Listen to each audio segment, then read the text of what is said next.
Vamos ver hoje como drogas podem alterar o trabalho de parto. Então, nós vamos ver drogas que precipitam o trabalho de parto, que induzem o trabalho de parto, que são os ocitóxicos, e vamos ver drogas que retardam o trabalho de parto, que são os tocolíticos. Tá? Então, drogas que vão atuar, sobretudo, sobre a musculatura uterina. Começando pelos ocitóxicos, nós temos basicamente a própria ocitocina, temos prostaglandinas, principalmente a E2 e a F2-alfa, e temos derivados do ergo, principalmente ergonovina e a ergotoxina. Então vamos dar uma olhada primeiro em como é a contração do miométrio, do músculo liso do útero, para depois a gente ver como essas substâncias vão atuar nessa contração. O que é muito interessante é que a musculatura lisa do útero, ela não é sempre igual durante todo o ciclo. Então, você vai modificando a musculatura e as respostas dessa musculatura aos diversos mediadores químicos durante o ciclo ovulatório e durante, obviamente, a gestação. Então, você modifica a quantidade de receptores, você modifica a sensibilidade de receptores aos diversos mediadores. Tá? Então, vejam, durante o ciclo ovulatório, a gente tem o útero, o miométrio, muito responsivo aos estrogênios e aos progestagênios. Durante a gravidez, a gente tem uma pequena modificação nisso. Tá? Então, vamos ver como é que ele vai se modificando. Aqui é um útero grávido e um útero não grávido, para a gente ver as diferenças. Basicamente, a gente tem o útero gravídico, o útero de uma gestante, com todos os anexos do feto. Isso também vai gerar algumas modificações nas respostas do miométrio, tá? Principalmente a placenta. A placenta produz muita coisa. A placenta tem enzimas de biossíntese de vários compostos, enzimas de metabolização de vários compostos. Então, aí você já traz uma diferença bem grande. Tá? E a gente tem diferenças em receptores. Por exemplo, receptores de ocitocina fora da gravidez, eles praticamente inexistem no útero. Então, o útero ele é bem pouco responsivo à ocitocina sem estar gravídico, sem ter a gravidez. Tá? Então, fora da gestação, o útero praticamente não responde à ocitocina. No trabalho de parto, a gente tem basicamente as prostaglandinas e a ocitocina atuando sobre os receptores delas no miométrio e induzindo o trabalho de parto. A gente vai ver daqui a pouquinho que a ocitocina age no miométrio, mas ela não relaxa o colo do útero. As prostaglandinas não, elas contraem o miométrio e elas relaxam o colo do útero. Então aqui a gente já tem mais uma diferença entre essas duas famílias de compostos, tá?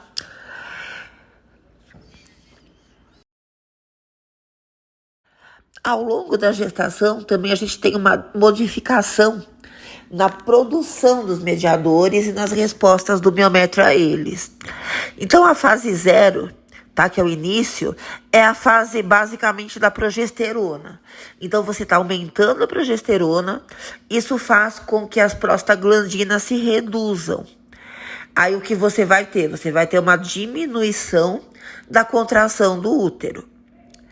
A fase 1, que é a fase de ativação, ela é basicamente a fase do estrogênio e a fase da redução da progesterona. Não se conhece bem, por isso essa interrogação, o papel da progesterona nessa fase. Mas é a fase basicamente do estrogênio. É quando você começa a contração. A fase 2 é a fase da estimulação, que é a fase da ocitocina, é quando os receptores de ocitocina começam a predominar no miométrio, tá? E a fase das prostaglandinas, porque reduzindo a progesterona, as prostaglandinas aumentam. E aqui a gente tem o trabalho de parto, onde tem essa seta. A fase 3, que é a involução, que é o útero retornando à forma dele antes da gestação, que depende de ocitocina para ele se contrair e voltar ao que era antes, tá? E talvez um aumento da trombina para que se evite a hemorragia. Tá? Hoje em dia um pouco menos, mas antigamente morriam muitas mulheres depois do parto, no parto. Não pelo parto, elas terminavam o trabalho de parto, o bebê nascia, mas o útero não retornava ao formato inicial dele. Então não existia uma contração eficiente desse útero para ele voltar ao normal. E as pacientes acabavam morrendo de hemorragia. Isso aconteceu com muita gente. Então isso é fundamental. É fundamental que esse útero rapidamente volte ao tamanho e à forma dele pré-gestação. Para isso você precisa de ocitocina e você precisa que a trombina impeça que exista ali uma hemorragia. Então você tem uma coagulação do sangue aumentada ali na região. Bom,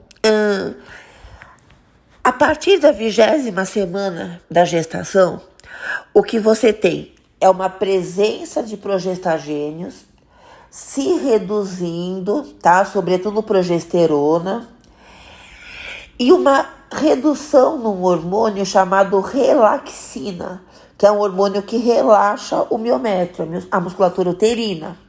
Então, você reduzindo gradativamente esses dois hormônios, você acaba tendo um aumento gradual também da quantidade de receptores para ocitocina. Então, o que você tem aí são essas duas substâncias, tá? Progesterona e relaxina, reduzindo lentamente a partir da 20ª semana e aumentando lentamente os receptores para ocitocina. Da mesma forma, no início da gravidez, você tem um aumento de progesterona, um aumento de relaxina. Isso reduz as prostaglandinas e reduz a contração.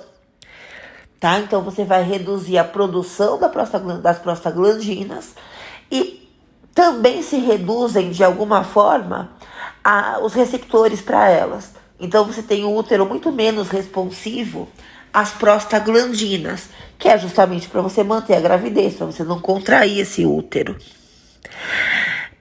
A partir da 20ª semana, você tem, como a gente já viu, uma redução de progestagênios, principalmente de progesterona, e, obviamente, um aumento de estrogênios.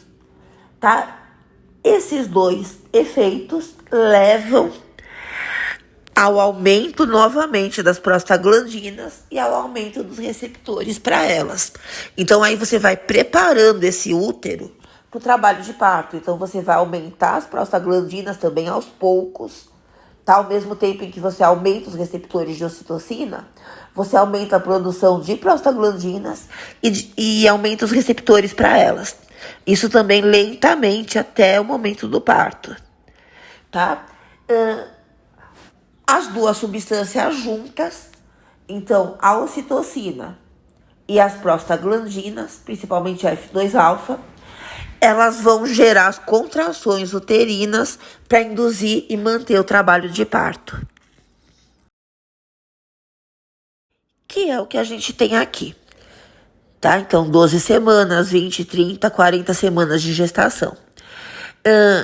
É interessante que a gente também volte a ressaltar que enquanto as prostaglandinas estão aumentando as contrações do miométrio, elas estão também relaxando o colo do útero.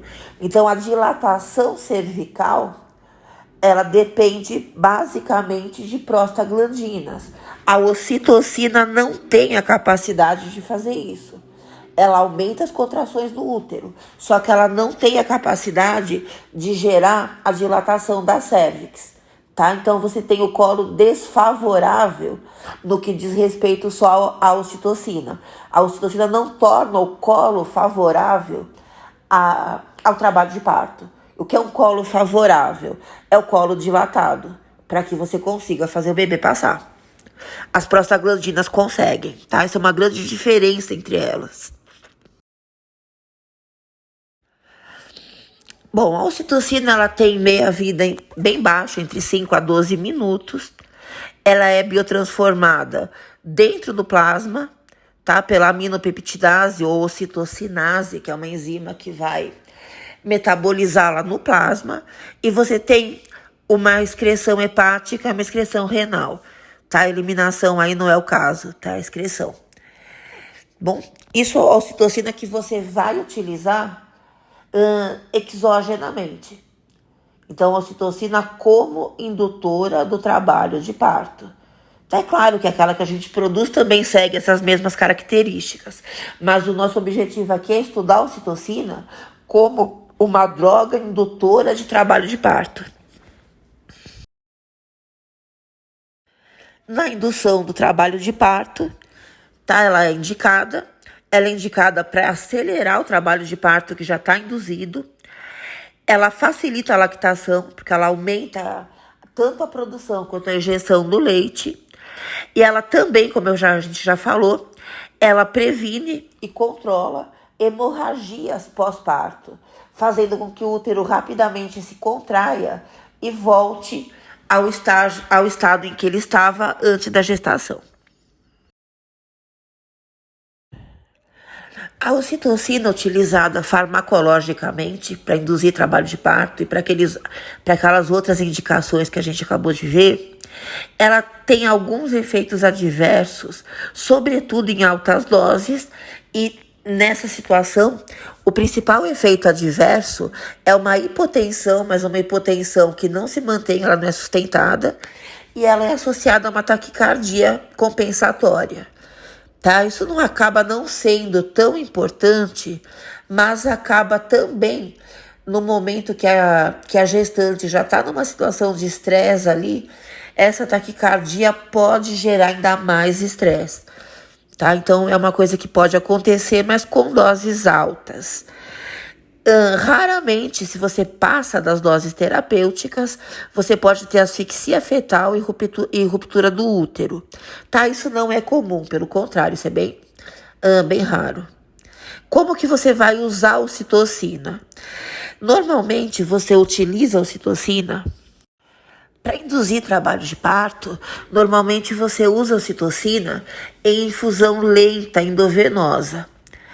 Para você utilizar depois do parto, para que o útero se contraia e volte ao estágio anterior à gravidez, normalmente eles usam injeções intramusculares. E para você induzir a lactação, aumentar a injeção de leite, aumentar a produção de leite, você usa em spray nasal. Tá? Então, são as formas de você usar a ocitocina. Você jamais pode, para induzir trabalho de parto, utilizar a ocitocina junto com prostaglandinas, tá? Você usa uma ou você usa outra, bom? Normalmente, quando o colo já está dilatado, quando ele está favorável, você pode utilizar tanto ocitocina quanto prostaglandinas. Quando o colo não está dilatado, você só pode usar prostaglandinas.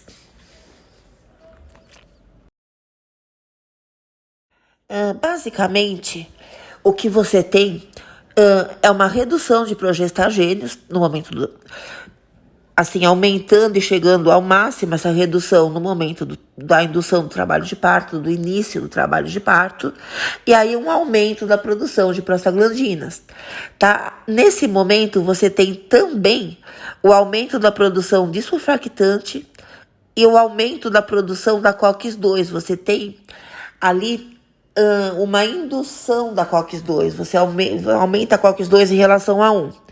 Tá? E você tem, então, um aumento da PGE2, tá? Um aumento praticamente inflamatório, como a gente tem no processo inflamatório, em quantidade, tá?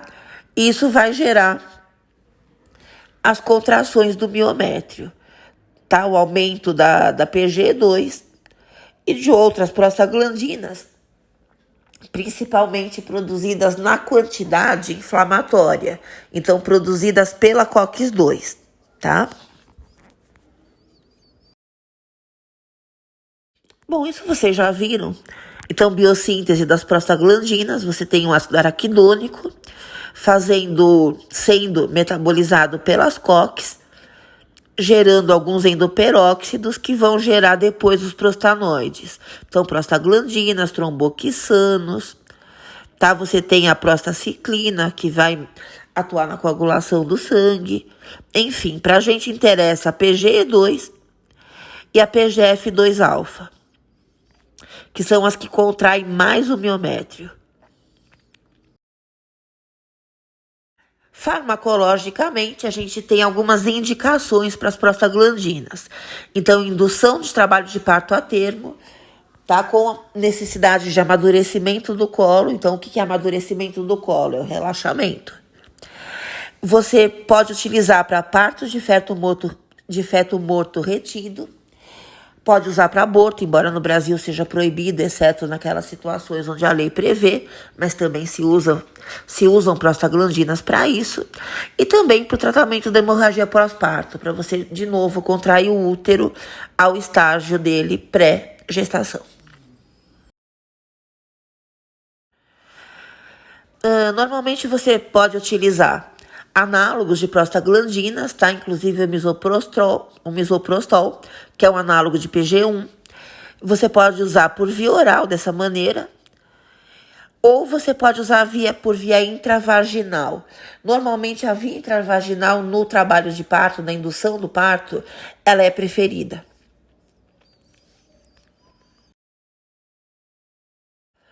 Outra droga, um análogo de PGE2, que é a dinoprostona, tá? Você consegue utilizar tanto por via oral, e por via oral ela tem mais efeitos adversos, e por via endovenosa, tá? Por via endovenosa ela não traz vantagem sobre a ocitocina. E você poderia utilizar por infusão, tanto transamniótica quanto transcervical, ou seja, local, tá? Hoje em dia já não se usa mais. Essa droga não pode ser usada em asmáticas, em mulheres com glaucoma e em pacientes que já infartaram, tá? Porque a PGE2, ela acaba tendo repercussões negativas nessas situações. Outro análogo da PG1 é o Gemeprost. Ele, pela estrutura química, ele age muito mais no útero e no colo do útero, na cervix, tá? Tanto no miométrio quanto no colo. Você tem aqui um efeito parecido com o efeito da prostaglandina E2. Então, esse análogo acaba tendo efeitos semelhantes aos da PGE2, tá? E a PGE2, como ela é produzida em quantidades maiores por causa da indução da COX-2, ela tem uma potência maior, tem mais receptores para ela no miométrio nessa situação, na situação de gravidez, tá? Do miométrio e no colo.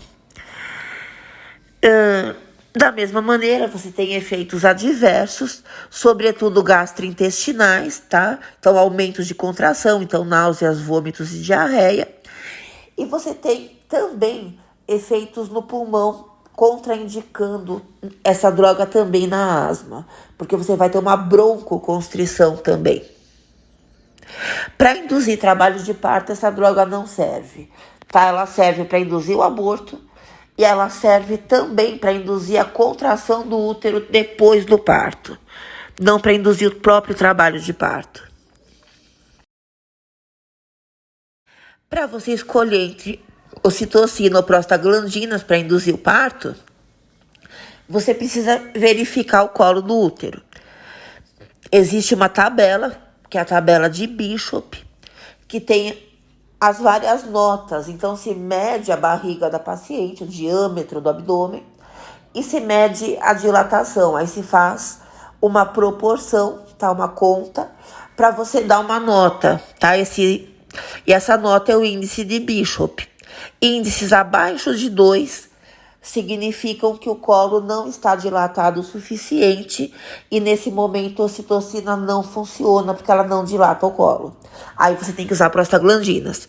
Em colo favorável, colo com índice maior de 2, você pode escolher entre ocitocina e prostaglandinas, tá? Então depende da paciente, depende da história dela, depende do que. Se ela tem alguma contraindicação para alguma dessas substâncias, aí você vai escolher uma ou outra. Aqui você tem a tabela de Bishop, então o índice vai de 0 a 3. Abaixo de 2 você não pode usar prostaglandinas, que significam, esses índices significam dilatação baixa.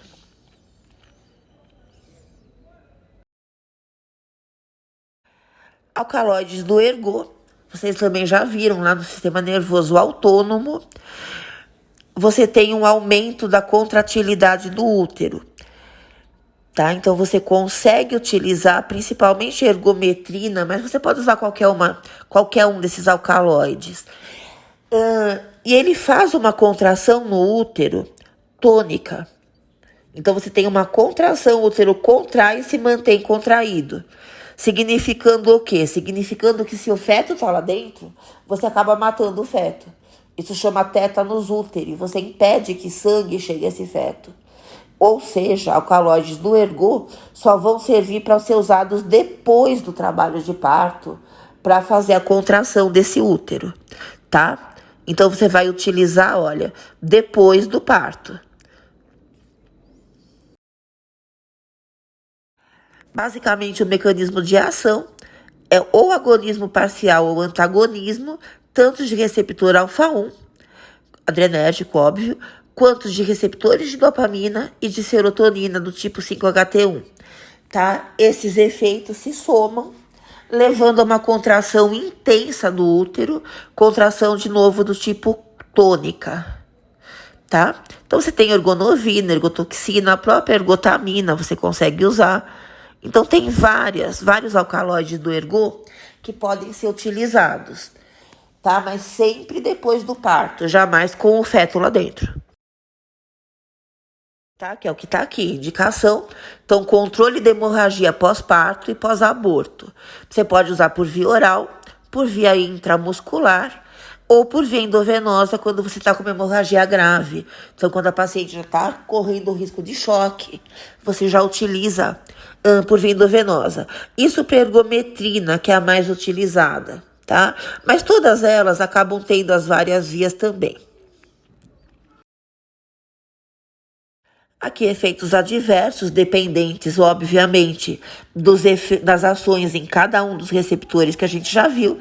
Náuseas e vômitos, principalmente para o receptor D2. Aumento da pressão arterial, efeito no alfa-1. Cefaleia, efeito no serotoninérgico. E vasoespasmo das coronárias, principalmente pelo efeito no receptor alfa-1. Você não deve usar ergometrina quando a paciente for hipertensa ou quando ela tem algum problema circulatório, doença vascular periférica, tá? Tipo varizes, se ela já teve trombose venosa profunda, coisas do tipo. Então, circulação periférica alterada. Porque, obviamente, os alcaloides do ergot são vasoconstritores. Eles não vão contrair só a musculatura do útero, tá? Contrai também a musculatura do vaso por causa do alfa-1. Como nós já vimos, você vai ter uma contração tetânica, uma contração tônica mantida. Então, você contrai e mantém contraído, tá? Chama-se tétanos úteri. E se o feto tá lá dentro, você vai apertá-lo. Você vai impedir que a circulação de sangue chegue no feto. Tá? Então, por isso, você não usa a indução do trabalho de parto. Você só usa depois, tanto no parto quanto no aborto.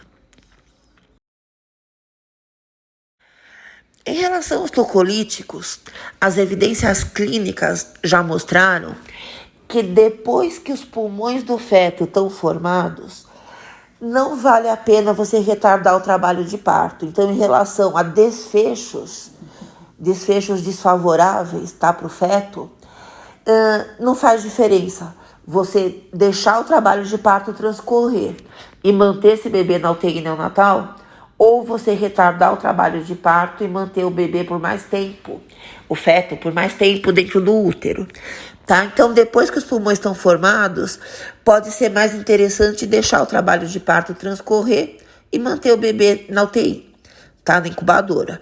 Quando que os pulmões se formam? Em algum momento entre o quinto e o sexto mês da gestação. Você nunca usa um tocolítico por mais de 48 horas. Se você precisar de mais tempo de tocólise, de relaxamento, você pode usar corticoides, tá? A corticoterapia, então, o uso do corticoide, ele vai diminuir a frequência e a gravidade da síndrome do desconforto respiratório. Você vai diminuir a prevalência da hemorragia intracraniana e da enterite necrosante, tá? Você vai utilizar entre a 26ª e a 34ª semana da gravidez e normalmente se usa betametasona por uma injeção ao dia intramuscular, tá? Também no máximo 2 dias. Bom, esse efeito ele acaba persistindo por cerca de 7 dias e aí você faz só isso uma vez, tá? Você faz um ciclo de corticoide.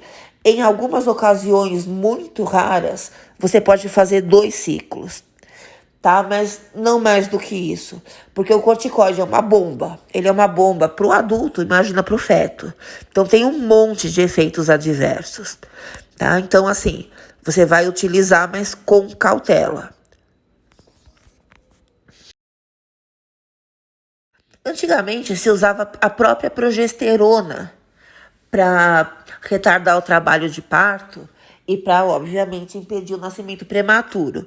Hoje em dia já não se usa mais, tá? As outras drogas acabam sendo até mais vantajosas do que ela, porque a progesterona é um hormônio que age no organismo inteiro, tanto da gestante quanto do feto.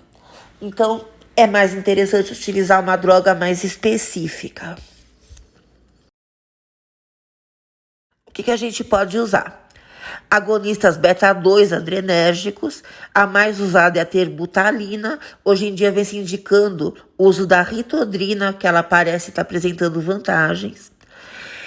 E qualquer, obviamente, agonista beta-2 vai ter efeitos adversos onde você tem receptor beta-2. Então você vai ter taquicardia, tremores, cefaleia, dispneia, náuseas, vômitos, tá? Relacionados justamente com esse agonismo beta-2. Outras opções. A gente tem a nifedipina. A nifedipina é um bloqueador de canais de cálcio, tá? Que normalmente você utiliza só quando a paciente está numa situação de eclâmpsia.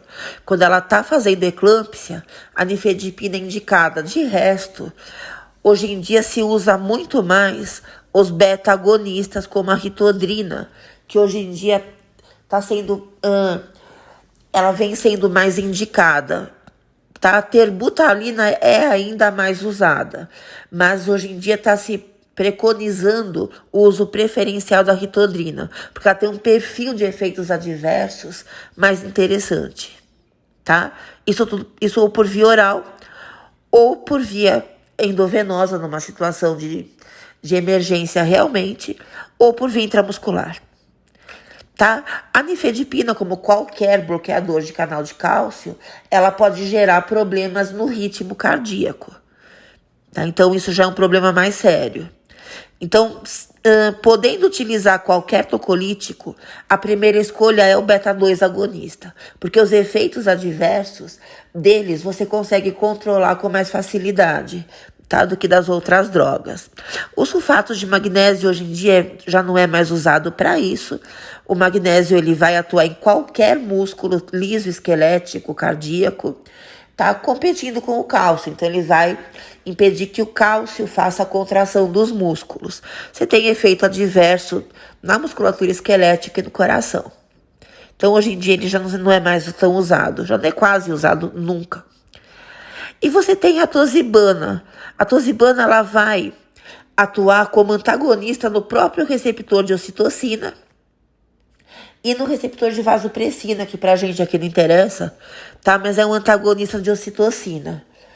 Então, como é uma coisa mais específica, tem menos efeitos adversos. Então, ainda não tem evidências clínicas para mostrar se ela é ou não melhor do que os beta-2 agonistas, mas teoricamente sim, tem menos efeito adverso.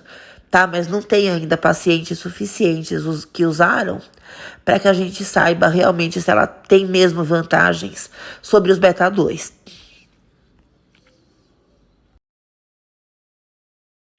Bom, aqui um quadro resumindo os diversos mecanismos de ação dos tocolíticos, tá? Então, beta-2 agonistas, reduzindo a contração. Aqui você tem bloqueadores dos canais de cálcio, impedindo que o cálcio entre. Tal sulfato de magnésio age do mesmo jeito, ele fecha o canal de cálcio. Aí você não tem ativação do complexo actina-miosina, você não tem contração. Você tem aqui antagonistas dos receptores de ocitocina, que também vão diminuir a formação de complexos cálcio-calmodulina, lembram deles? Isso também vai reduzir a contração muscular, vai reduzir a ativação daquelas miofibrilas de actina-miosina, tá? E a gente tem os inibidores da COX, por exemplo, a indometacina, que vão diminuir a produção da prostaglandina, principalmente F2-alfa, tá?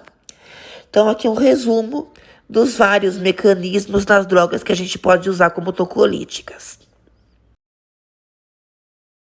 Uma coisa importante é que a gente consegue utilizar inibidores da COX, principalmente a indometacina, porque você vai reduzir a produção de prostaglandinas, tá? Principalmente a F2-alfa, que no nosso caso é a mais importante para a contração do miométrio, e você vai reduzir a contração.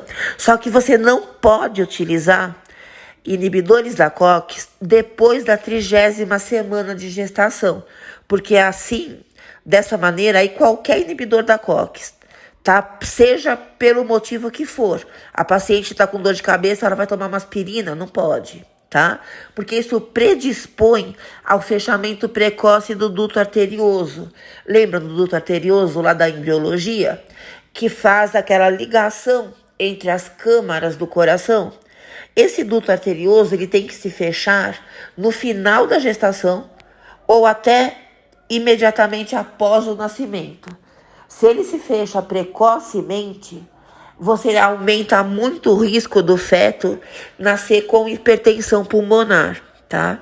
Então, você contraindica qualquer inibidor da COX depois da 30ª semana, tá? Se a paciente está com dor, o que ela pode usar? Ela pode usar corticoide, ela pode usar opioide, tá? Que fora da gravidez, fora dessa situação, é justamente o contrário, são os que mais têm efeitos adversos. Só que na gravidez é o contrário, tá? Depois da 30ª semana, corticoides ou opioides, inibidores da COX não. Na situação de pré-eclâmpsia, é a única situação onde o sulfato de magnésio ainda é utilizado para retardar trabalho de parto. Então, você vai usar por 48 horas o sulfato de magnésio, tá? Para você poder ter um efeito tocolítico na paciente que está no quadro de pré-eclâmpsia, tá? De resto, não. De resto, você prefere os beta-2 agonistas, tá?